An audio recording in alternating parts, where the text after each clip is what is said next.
This led Sir William Gull, the royal doctor, to kill Mary and the other prostitutes. A Freemason, Gull then supposedly left the mutilated remains of Kelly and the others as an ancient ritual punishment for betraying government secrets. There was an account, a Masonic account, of the punishment by the biblical King Solomon of the 3 Jews who are said to have murdered his master mason who built his Temple of Solomon in Jerusalem. And according to this Masonic account, these 3 Jews were punished by the biblical King Solomon by having their throats cut, their breasts burst open, and their bodies scattered. And in the Masonic references to those 3 Jews, the word Jews was spelled J-U-W-E-S, exactly as it was written in this doorway over here.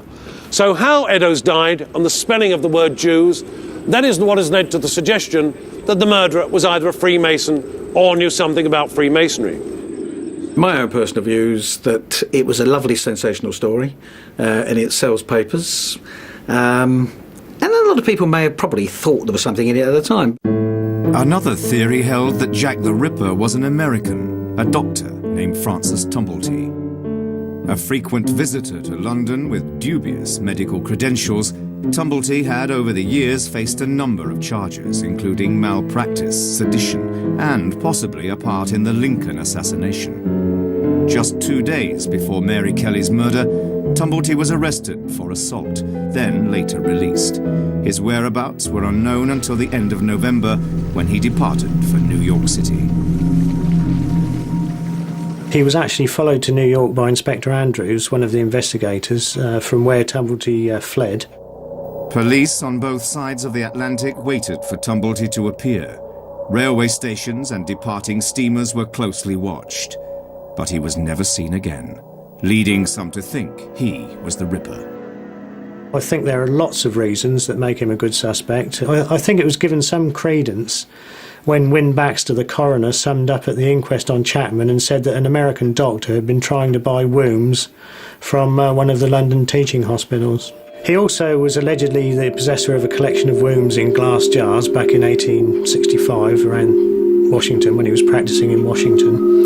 So it's a combination of things, really. He was arrested at the time of the murders. There is just nothing that can conclusively say he couldn't be the Ripper. But skeptics point to several reasons why Tumblety probably isn't the Ripper. To begin with, he was older and considerably taller than the suspects described by witnesses.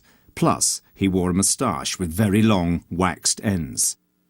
He was also a known homosexual, placing him at odds with the behavior of serial killers who usually victimize the gender that attracts them. Lastly, Tumblety would have been a stranger in the community. Just patterns of speech alone would have given him away. So he would have been more suspect. He would have stood out. But again, for the women, the economic potential of such a man might have led them to see him differently and to engage in contact.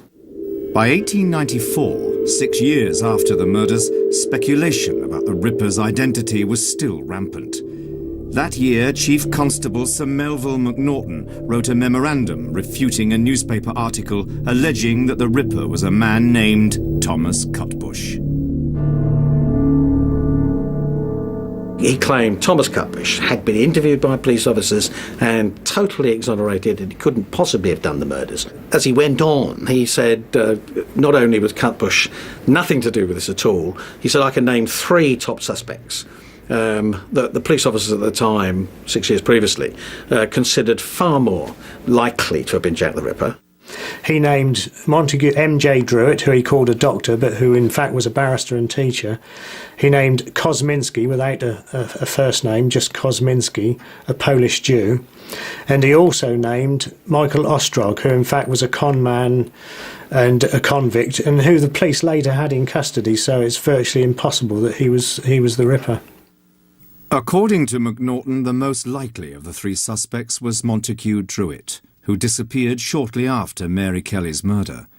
But strangely, Macnaghten's memorandum was the only document ever to name Druitt. We have absolutely no idea why he was ever suspected of being the Ripper. He committed suicide at the end of December 1888, He drowned himself in the Thames, apparently because of some misdemeanor at the boys' school that he was teaching at.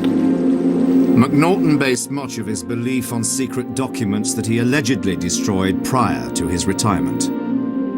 All we know is that Sir Melville MacNaughton says that at some point later after the crimes, that he received private information that suggested that Druitt was the murderer, and he was quite prepared to believe that.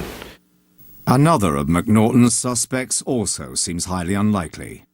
His name was Michael Ostrog. Nothing was known about him until quite recently. We've now discovered quite a lot about him. He was a petty sneak thief. Again, there's no obvious reason why anybody would ever have suspected that he was Jack the Ripper.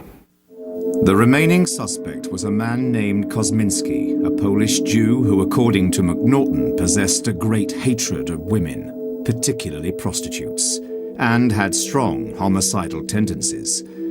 There were many reasons that made Kosminski a prime suspect, but one seemed particularly telling. Dr. Robert Anderson, Deputy Commissioner under Sir Charles Warren, published an autobiography some 20 years after the murders. He called it The Lighter Side of My Official Life. Detective Donald Swanson, who worked under Anderson, had read the book, scribbling notes along the margins. In 1987, a descendant of Swanson had those notes printed in the Daily Telegraph. What they revealed was startling, that Swanson and Anderson knew exactly who Jack the Ripper was. Swanson, in some notes that he made in his own personal copy of Sir Robert Anderson's autobiography, identified that individual as somebody called Kosminski. He wrote in the margin of that book, yes, we did know who Jack the Ripper was at the time, and he said it was Kosminski. And he actually said Kosminski. The same Kosminski Chief Constable MacNaughton had listed in his memorandum. He was a man not unknown to the police.